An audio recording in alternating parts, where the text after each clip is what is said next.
નહીં ઉદ્ધાર અમરેલીના વડિયામાં કંઈક આવું જ સામે આવ્યું છે। અહીંયા 7 માસની એક દીકરી વૃંદાને મસ્ક્યુલર એટ્રોફી નામની બીમારી હતી, જેની ટ્રીટમેન્ટ માટે 1-2 લાખ નહીં પરંતુ 17.50 કરોડની જરૂરિયાત હતી। આર્થિક રીતે સામાન્ય એવા પરિવાર માટે આપ ફાટે જેવી સ્થિતિ હતી। આટલી મોટી રકમની વ્યવસ્થા કરવાનું તેમનું ગજુ પણ નહોતું અને આશા પણ નહોતી, પરંતુ આ સમયે સમાજ આ પરિવારની પડખે ઊભો રહ્યો અને પછી જે થયું તે ચમત્કારથી કમ નથી। બન્યું એવું કે નાનકડી એવી વૃંદાની ટ્રીટમેન્ટ કરવા માટે તેના પરિવારે 17.5 કરોડ ભેગા કરવા ગુજરાતની જનતા પાસે ટહેલ નાખી।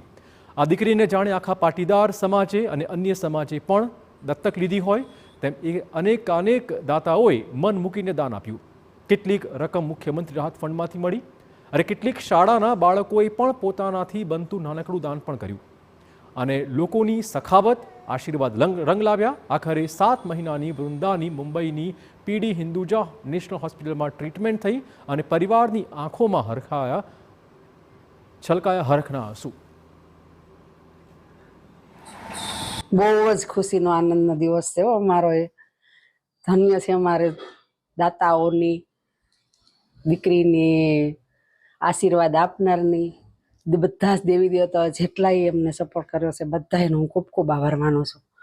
અને મારી દીકરી આમ 100 વર્ષની થાય અને ભગવાને બધી મારી ઈચ્છા પૂરી કરી છે। હા, સરકારશ્રીની અમારો ખૂબ ખૂબ આભાર છે। આવીને આવી બધાને સહાય કરતા રહેજો, દુઃખમાં ભાગ લેતા રહેજો। મસ્ક્યુલર એટ્રોફી આ એ જ બીમારી જેના ઇલાજ માટે લોકો પાસેથી હાથ લાંબુ કરવાનો વારો આવે છે, કારણ કે આ બીમારી સામે લડવા માટે એક ઇન્જેક્શન આપવામાં આવતું હોય છે જેની કિંમત જ 16 કરોડ રૂપિયા છે। આપને યાદ હોય તો ધૈર્યરાજ, તેને પણ આ બીમારી હતી, જે માટે સોશિયલ મીડિયા સહિત બધી જગ્યાએ ટ્રીટમેન્ટ કરાવવા માટે કેમ્પેન શરૂ કરાયું હતું।